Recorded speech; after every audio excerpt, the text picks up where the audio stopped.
Yay, Microsoft! We're number one! Hi, everyone. Microsoft isn't actually number one, and I regret to inform not only you that, but Microsoft as well. This is, as you can tell from the title, the E3 predictions, quote unquote. I think I mentioned this in the last video about E3. I usually like to go really big with E3 and predictions and making it a big game with my friends and betting and making it a really big deal. And I love reading other people's predictions and finding out how wrong or right they are and knowing what industry insiders sort of know the best dirt or have the best insight into what's going to happen. And I like being surprised and all of that fun stuff is one of the best parts of E3. Because it's so hard to be genuinely surprised anymore. Because I feel like leaking things on the internet and spoiler culture, like just wanting to know everything, like about the fucking Star Wars movie coming out, like it's just like a factory now. It's insane, and there's just this ravenous appetite. And I feel like, yeah, there's a lot of stuff that gets leaked, and companies have to announce things early, but now, like, it's like we're so close, and there's still going to be a few things that sort of blow our minds. So before we segue into the people who do it right, like Sony, who are very good at genuinely sort of keeping their stuff close and then springing it upon us in joyous fashion, I guess we'll just go through, I guess, the one biggest thing I have for each conference. I don't have a big list like I usually do, where I'll have like 10 or more predictions of varying boldness. I just sort of have one big thing that I anticipate or expect to happen and really hope happens, either because of intuition or just sheer hype, I guess. And I guess these are like more like trendy sort of ones. Like right now I'm showing you gameplay of Gwent. This is one of my favorite streamers, by the way. His name is Mogwai. You can follow him at /Mega Mogwai at like every possible place you look for people who stream. So, you know, Twitter and YouTube and all that crap, Twitch. But for me, it seems like gameplay design is going to change for streaming and because of streaming, and I feel like there's going to be a really big swing for games to be more interactive with viewers in a chat room, and more, I guess, like the UI will be more cohesive and flexible to be streamed easier with, so a lot of like the HUD will be adjusted to make it so that streaming is like something that the gameplay designers like actively think about when they're making a game. Like, how do we get the audience to be engaged during tournaments for esports? How do we get the game to look the best so that people don't have to set up their streams in a way where they have to sort of cover, you know, the UI with their camera and with their sponsor and with the, you know, the chat and the top banner and the bottom banner. And a really good example of this is Gwent. I feel like they sort of did it in a way, either subconsciously or consciously, to like make it fit that way. And that really got me thinking, like, Microsoft is having a big push with formerly Beam and now Mixer to have their games just utterly compatible with streaming on their service and co-op streaming with multiple screens. And I feel like a big 4-player split screen Sea of Thieves Mixer thing is probably going to be what they show off at E3. And this sort of got me thinking about like games that are really a big part of streaming culture and Twitch right now, and that sort of led me to the thought, and I'm sure I'm not the first person to think of this, but PlayerUnknown's Battlegrounds is huge, it's gigantic, and it's a lot easier for free-to-play games with microtransactions and early access stuff to be on the Xbox One instead of the PS4, just because of how the infrastructure is sort of set up and how I guess each company thinks about both of those things. And so I feel like Microsoft would be much more willing to say, we're down on exclusives, we need a big hit, this sort of fits our ecosystem, this fits our brand, we're going to sign an exclusive deal or bring this game to our console first and show it off on E3 and say, hey everyone, you love this PlayerUnknown Battleground game, we got it. It's coming to Xbox. Please clap, enjoy. So that's my prediction for them, is that they're going to really try to go after that crowd and selectively choose games that fit that model. And that's sort of like, hey, we got Scorpio, and it's going to be VR and streaming out of the box, and Mixer's going to be great, and hey, play Smite.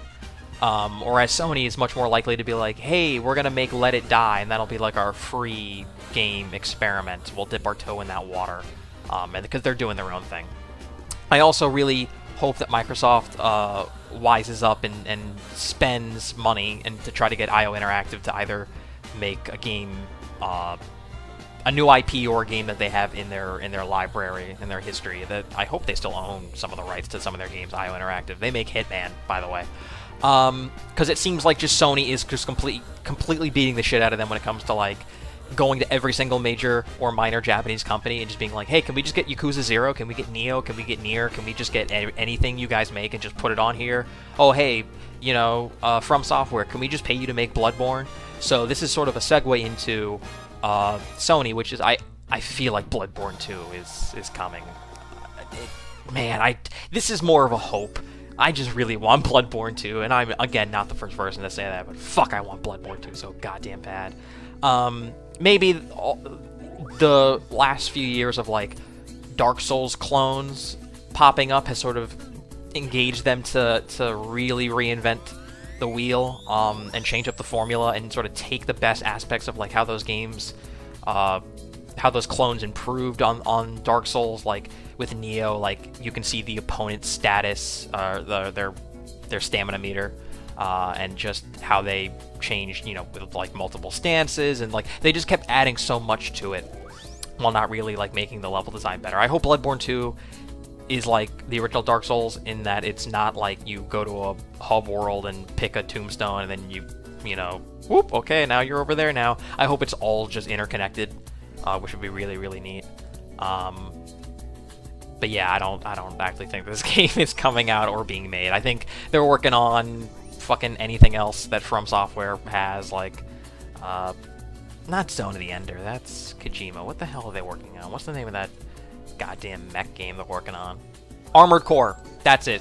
They'll probably show off, like, just new stuff they're working on. But again, that would probably show up at Sony, so if I'm not right about Bloodborne, From will show something, because their Dark Souls 3 DLC winded down. So next, Nintendo. What the fuck is Retro doing?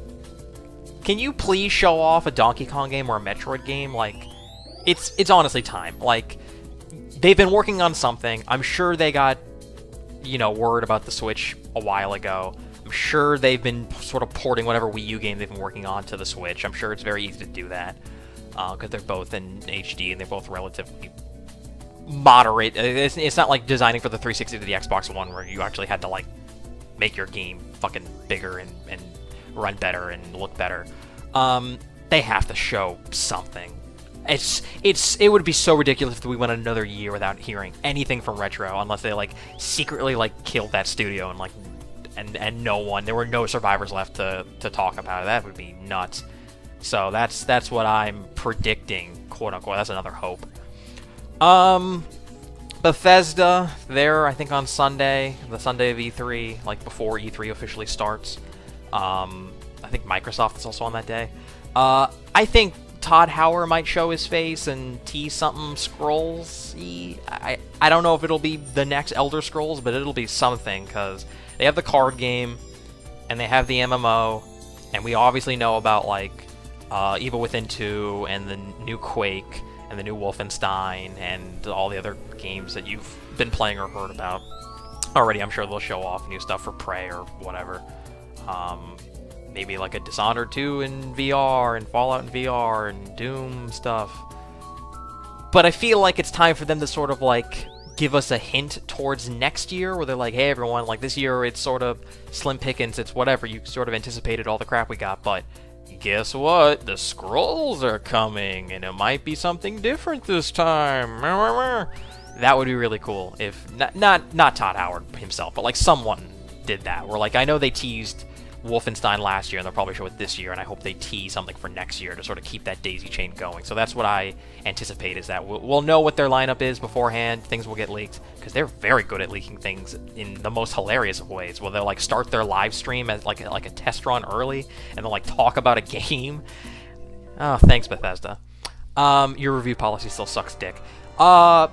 EA, they are going to hit Star Wars so fucking hard. They're only going to do Star Wars. I feel like that's all they have in their bag.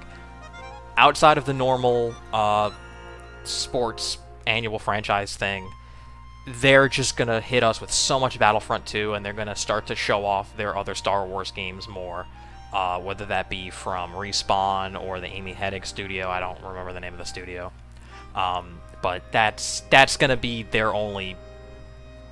The only tricks they'll have for E3 is just teasing us with Star Wars stuff and Last Jedi stuff and the spin-off, which I think is being announced in June, so that'll be good timing if they sort of coincide that, like, hey, there's a Han Solo game and a Boba Fett game for the spin-off movie that's coming next. So that's what I anticipate they'll have up their sleeves. Ubisoft. I think I have been 100% correct and accurate in that every year since they started doing the, hey, we have a new IP at the end of the show, they've been doing that consistently. And every year I say they're going to continue to show off a new IP at the end of the show, and they've continuously done that, and that's so great, even though one year was steep. And I think one year was For Honor. They're going to do it again. They're going to show off a new IP, because they are not afraid to make a new thing and just grind it, drill it into the ground like Assassin's Creed and Watch Dogs in becoming some annual hackneyed nonsense. And this is not like the Rabbids Mario thing. I don't even count that as being a new IP. That's just sort of smashing two together into one monstrous, crazy idea. I hope that turns out well. That art looks bad, but that idea looks so nutty. Fucking crazy. Next on the list, PC Gamer Show isn't really a thing. I don't think I can do any predictions for that. It's not like Valve's gonna show up and go, hey guys, we're making games. God, I've burned so many predictions on saying Valve's gonna come back with something, and they never do, so fuck them. Unless they hire me, in which case I will make games for them, and I will never say anything bad about Gabe ever again, or Steam, and their dumb streaming thing. I think Borderlands 3 might show up. I feel like, if anything, out of all the press conferences, they might do some weird thing where, like, they just sort of, like, on a Monday or Tuesday, whenever that show is, they'll just sort of like, hey guys, guess what? We're gonna steal the show with Borderlands 3. Boo! And they'll show some cool thing or whatever. That might happen. That might happen. Randy Pitchford might do something crazy like that, because it's very rare that a company will hit us with, like, a big bombshell, like, during the Tuesday, Wednesday, or Thursday of E3. The last time I remember that was 07 or 08, when like the Brawl trailer dropped like after the Nintendo press conference, like in the middle of like a Wednesday, and it was like the trailer with like Wario and stuff. Like that would be so great if somebody did that. Just sort of like, all right, it's been a couple days since all the press conferences that went early over the weekend, and now it's Wednesday when all the sort of the big announcements sort of die down, and it's just a lot about demos, and then boom, hit you with Borderlands 3. That'd be awesome. Because they said they were working on that game, they were hiring for that game, so I think it's time for them to start teasing it. And if it's not going to be that for 2K, it's got to be the new Bioshock. I know they're working on a new Bioshock. They've said as much. And I know that Ken Levine's not going to drop his new Ghost Story game at an event like E3.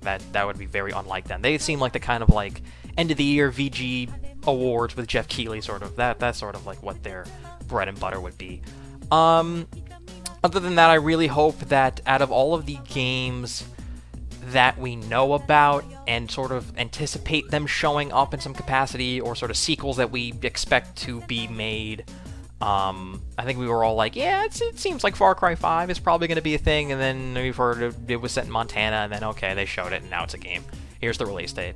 I'm sure there'll be a few more things of that nature. I hope they show more Kingdom Hearts 3. Square, I hope that you just show up on Sony or Microsoft stage and show that off, because clearly the Final Fantasy VII Remake is not going well at all. That is, went from being developed outside the studio to inside the studio.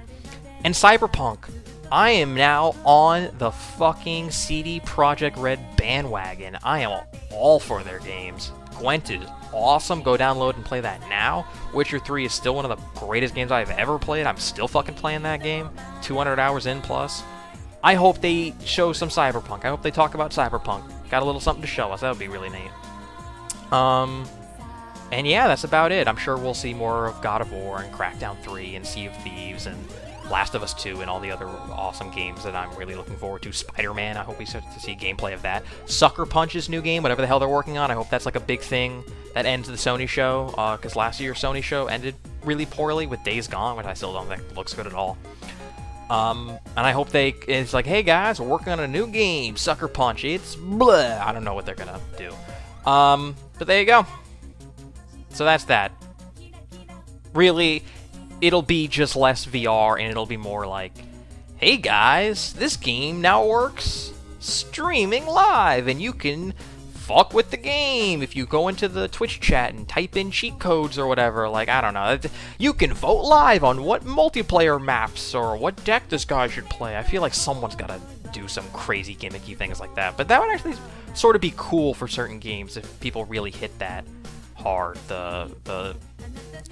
Combining and intertwining live streaming and YouTube Let's Plays in the chat room and interactivity of someone on their phone or computer while someone is playing a game. Like, that's got to be the future. It's not just PvE or PvP, but just like PV Twitch chat. That's got to be so great. Like, imagine like Marvel versus Capcom Infinite. You just like let the chat decide like what colors your team is. Like, that'd be cool. The food or whatever. There you go, free ideas. Somebody hire me, I have more. Follow me on Twitter at @JaredRusso for more thoughts on E3. This has been a very long episode. I did not anticipate going this long. Thank God I have all this B-roll. So, thank you for watching, and adios.